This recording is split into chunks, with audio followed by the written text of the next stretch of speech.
Hey, what's going on? Coming to y'all from my YouTube channel, True Greatness. Thank you for those who have subscribed, um, future subscribers. Uh, Thank you for commenting. Uh, Definitely want you to share this video, check out my other videos, share my other videos as well. Comment on this video and what you think. So today, I want to talk about something sports related. And I wanted to talk about the state of the Sixers, the Philadelphia 76ers NBA basketball team. So, first thing I'm gonna put out there. This is my favorite basketball team, but I'm still going to talk about this objectively and where I think that the Sixers are going to go, where they're at right now, and where they've come from. So first thing being, I would say this is the first time in a long time that I would say the Sixers are true championship contenders, not just playoff contenders, not perennial playoff team, but now to that level of championship contender. And this is honestly, I would say right now, the best constructed Sixers team, again, talking about team as a whole, since the 80s. Now, I'm not saying this team is better than those 80s team, those Julius Erving, Mo Cheeks, Moses Malone. I'm not going that far. But as far as like putting a complete team together, this is probably the best complete team the Sixers had since then. Now, Allen Iverson, was one of the greatest players, period, that ever played NBA basketball. And that's why we were constantly in a playoff hunt and making the playoffs year after year, and definitely with consistency, with AI, and went to the NBA Finals in 2001. But as great as he was, I would never say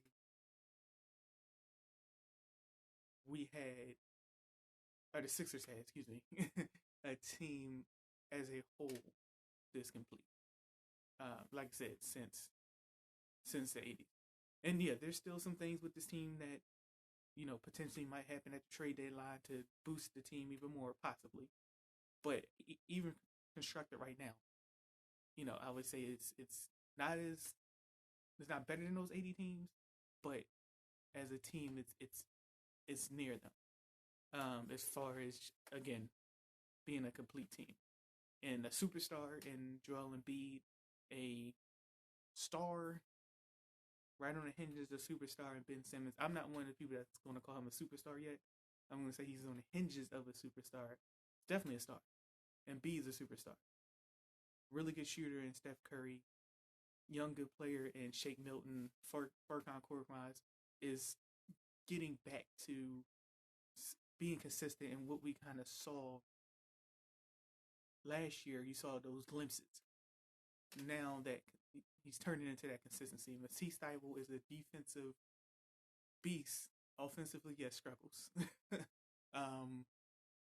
Dwight Howard, the man basically averages almost a double-double, and he plays, except when Embiid gets hurt, he plays about 17 minutes a game, and he almost averages the double-double.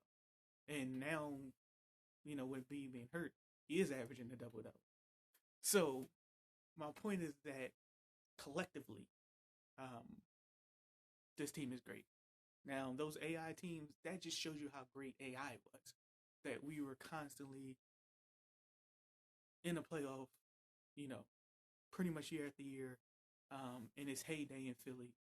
And decent role players, at times good role players, but he never had that other star or superstar with him. So that's why I said, as a team, this team is good. So that's sort of the past of the Sixers, and now the present, and where I think this team can go, and where this team compares to other Sixers teams. Now, this is the other thing that I feel like the Sixers this year are truly a title contender. Again, not just a playoff team, but a title contender. Am I saying we're going to win the championship? I don't know. But do I feel like the Sixers have, excuse me, a real legit shot. Because honestly, there's nobody in the West that I would say, even presently constructed, this Sixer team couldn't beat in a 7-game series. And that's not knocking anybody. Listen, the Lakers are great when healthy. They're the best, presently constructed when healthy, which they're not right now. They are the best team in the West. And there's some other really good teams. The Suns, the Chris Paul effect, shows you how great he is. That team went from on the fringes of the playoffs last year without Chris Paul to years past Devin Booker putting up numbers, but them not really being a playoff contender or not sustaining it beyond maybe the first 2 months. And then they fell out after that. To now, they're third in the West, and definitely are going to make the playoffs as a high seed. Not just make the playoffs, but make the playoffs as a high seed in the Western Conference. And Chris Paul, just got traded there this year. So that, again, shows the Chris Paul effect. As good as they are, they're still relatively young. And obviously no playoff experience for the most part, except for obviously Chris Paul, Jay Crowder, Dario Saric. So their main core has no playoff experience. So I don't fully trust them in a playoff. And honestly, if we were to meet them in the finals, I would give it to the Sixers over the Suns. The other true contender in the West, obviously, is the Clippers. You have Paul George, you have Kawhi Leonard, but let's be honest. Paul George hasn't been playoff P since he left the Pacers. So Paul George got a show in the playoffs. Kawhi Leonard, yes, prior to last year, stepped up consistently in the playoffs and in NBA Finals. But last year, he flamed out. So the question is, can he recover and be that Kawhi Leonard that people expect him to be in a regular season and in a playoff? So that's a question mark. And I think it's more of a question mark about Paul George, not because he's not talented, he's super talented, than Kawhi. But still, question mark. And then the only true other contender in the West, I think,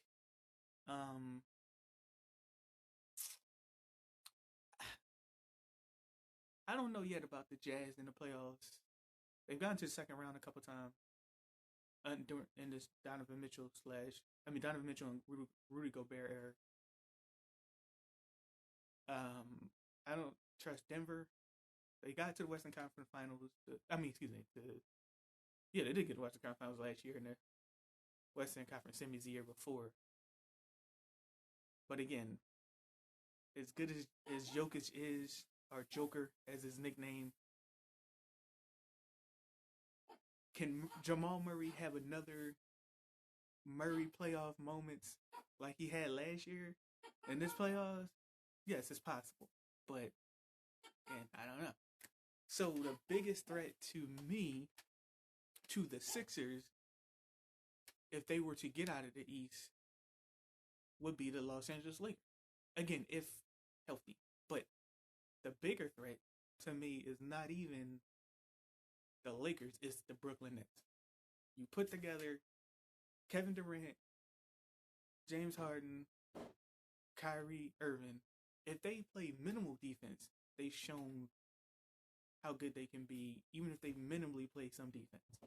Now, granted, his history says if you're out of the top 15, you're not defensively, you're not winning a championship, no matter how great the offense is. And right now, they are. But hey, it was said before that jump shooting teams couldn't win championships, and we saw what happened with the Warriors, and they disproved that. So anything can happen. So to me, at this point, the biggest threat to the Sixers is not in the West, it's in the East, and that is the Brooklyn Nets. So that to me is that evolution, if you want to say, from just for the Sixers just being a playoff team, which is good, and a a perennial playoff team to now being true championship contender. And this was a thing that was missing before when got through the process era and intentionally losing games, even though they said that wasn't happening, but we all know what was happening. The Sixers were not trying to win for about 4 years. It was insane. To then getting through those years to now then getting into the playoffs consistently to being considered a championship contender when we traded for Jimmy Butler and then we traded for Tobias Harris. That's when the Sixers became in that conversation of, championship contender, but sort of on the fringes, not yet, because we got the almost mid-season. So it was like, can they come together, in enough time to get to that step? And honestly, we didn't have the coaching to get to that next step. Now, all that has been removed in a sense of once we decided to, which I still don't agree with, but now is looking like we've made those right moves. Sixers made those right moves. Was once we let Jimmy go and he signed with Miami, and we know we did with Miami last year, and even this year, their record when he's in playing in comparison to when he's not, and how great he is. The next step was, okay, we made that decision. We said, all right, Tobias, you're going to be that guy with Joel, with Ben. And to be honest, the things that were holding the Sixers back from being contenders were 3 things, and one of those things still isn't completely there, but I think can be overcome. First thing was Joel Embiid needed to get in shape. How would the Sixers do when he would be injured? Because, listen, he's not going to play 82 games, or even in a shortened season like this year, 72, he's not going to play the full 72 games, which obviously has been proven. But can he play the majority of the season? Can his conditioning be good enough? Can he stop shooting too many threes? Can he dominate the post consistently? Is he willing to do that? And is he able, well, not even able, he's able, but was he willing to just be unstoppable on a mid-range and be that dominant force? The other thing was, could Ben Simmons get even just a 15 to 17 foot jump shot occasionally? Like, don't lose the gist of who he is, which is a fast break guy, a guy who pushes the pace, a guy who puts pressure on the defense in a fast break.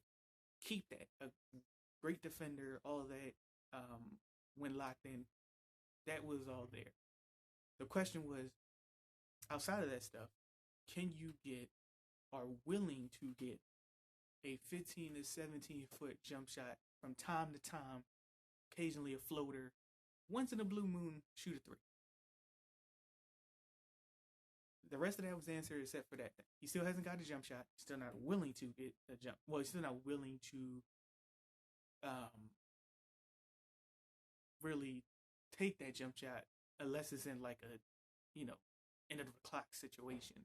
Even when he has the opportunity to do that, he still rather post up and take those like baby hook shots or kind of those things. And even if he has an open jump shot, he's still not willing to take it. He does all the other stuff. He's a great defender. Like I said, pushes the pace, put pressure on the defense. But that part of it has still not come. Okay. Then the third thing was, could Tobias Harris, if the Sixers are now saying you were that guy with Embiid and with Ben, Tobias, can you be consistent? Last year he wasn't.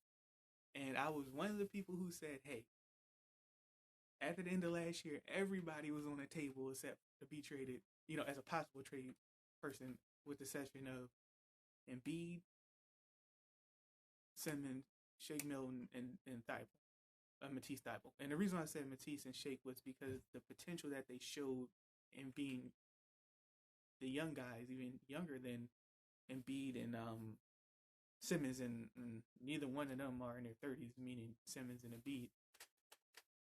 I was like, at least those four, I think you can build with those four. But to me, everybody else is on the table, including Tobias.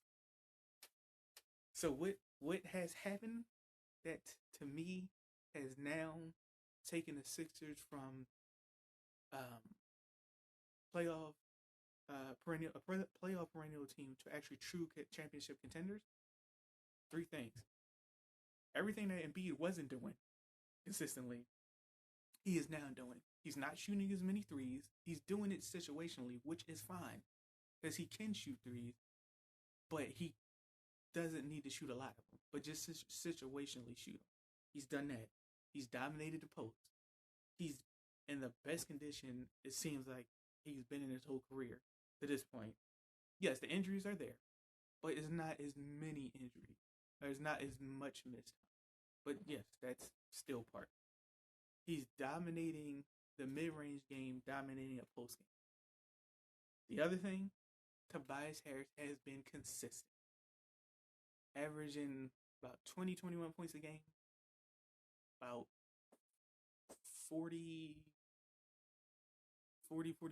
from the 3-point line, almost 50 from the 2-point line. Actually, I think it is 50 or 51% from 2-point, field goal percentage, excuse me. And then about 88% from the free throw line. Those things that have plagued the Sixers since they have gotten back into being a playoff team has now gone away. And now because of those things that are finally being done correctly, and one of the other biggest reasons why I think we're title contenders is our coaching is 20 times better. No disrespect to Brett Brown.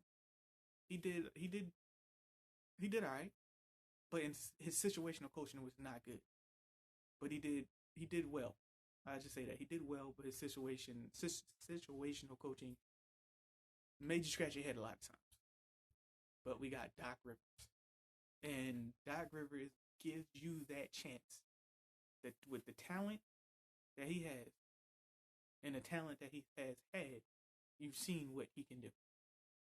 Yes, with the Clippers, they can never get to the Western Conference Finals, but they were title contenders the minute Chris Paul got there after his second season.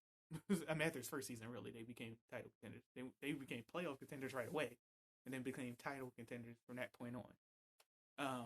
And he won a title with Boston in 2008, and then even after that, they got to the finals in 2010 and won 62 games in 2009. So you've seen what he can do with talent, and you've seen what he's done in the Eastern Conference with that talent. So all of that puts the Sixers in that true title contender status. And the other thing too that has stood out, honestly, the Sixers have been dominant at home the last 2 years, including this year. But the issue was winning on the road. And are the Sixers a great team on the road this year? No, but better. And that was another thing that, was an issue. But now that's better. The other thing that has gotten better is before playing without Embiid, even when we had talented teams the last couple of years, just did not do well for the most part. Did not do well for the most, especially the last couple of years. Not, especially last year, I should say, and then the start of this year, without, playing without Embiid, the team just didn't play well. And right now, the team, the first few times early in the season that didn't, when Embiid wasn't playing, team was 1-4, and now after the more recently, the team is, I think, either at 500 or a game or two over 500 without Embiid. So those steps, those strides, have been taken that have said, okay, this Sixer team is a different Sixer. So all those reasons, all those things that once were happening that are not happening, and even with the Ben jump shot dilemma that's always going to be there, it seems like. Though that's the one thing that hasn't changed. I think because all the other stuff that can be overcome in the playoffs because of Tobias being consistent, because of Embiid being dominant and being in the best condition, of his career to this point, because the Sixer bench lately has been consistent. Excuse me. As a result of all that has pushed the Sixers to that next level. And what was holding back is no longer holding back that potential. And then, like I said, when you got a coach like Doc Rivers, you got a chance. Give Doc Rivers, let alone some talent, but when you give him a lot of talent or really good talent, what he can do with that is something special. So, I'm not going to say yes or no to us winning the championship this year. But like I said, to me, the biggest threat to the Sixers is the Brooklyn Nets. And that's not only is it within the same conference, within the same division. And the minute they got, Nets is already a threat with the roster they had in Kevin Durant and Kyrie Irving. But the minute that they got James Harden, and yes, they had to give up a good amount to get him. But the crazy thing is, they had so much depth that even though they gave up a good amount, they still had a lot. They still had plenty of talent still there. So that is, to me, the biggest threat to the Sixers. More so, I would even say, even more so than the Lakers. So honestly, for a healthy Lakers team versus a healthy this Sixers team, depending on what moves might be made in free agency, I would go with the Sixers. And Eastern Conference Finals, Sixers and Nets, I don't know. I really feel that the Nets might be the best team in the league, but that doesn't mean the best team always wins. And I believe the Sixers are even if on paper completely the Lakers would be slightly better than the Sixers, which on paper the Lakers are slightly better than the Sixers, I still think in a 7-game series, I trust the Sixers. I'll have very high confidence, I should say, that the Sixers will win that in 7 games. Whereas against the Nets, which could happen in the Eastern Conference Finals this year, again, if KD is KD, I don't know about that one. But it would be a fun series regardless. It really would. And yes, I understand the Bucks are really good. And they're super talented too. But until they do it in the playoffs, and more so until Giannis is consistent in the playoffs and Chris Middleton is consistent in the playoffs, I don't care how good the rest of their team is. And as good as Drew Holiday is, the Bucks go as Giannis and Chris Middleton go. And until they show that in the playoffs, I don't trust the Bucks. In the playoffs, they're going to win their 50-plus games. They're going to be one of the top seeds in the league, in the East, all that type of stuff. But the last couple years in the playoffs, they fall.